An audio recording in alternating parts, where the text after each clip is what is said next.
just while I was in here, it started to rain. Had all those lovely clouds. So I've still got the beer fridge on, trying to do its thing. And as you can see, the voltmeter's sucking it down. As I turn the fridge off,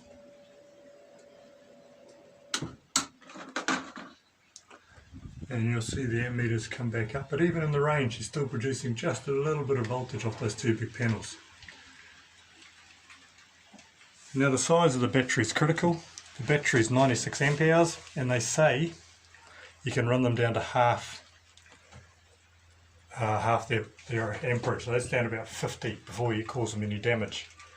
So in theory, we'll do the maths and then we'll get back into the Google Classroom, but in theory it gives us 50 amp hours to play around with on a 3.8 amp, oh shit, 3.8 amp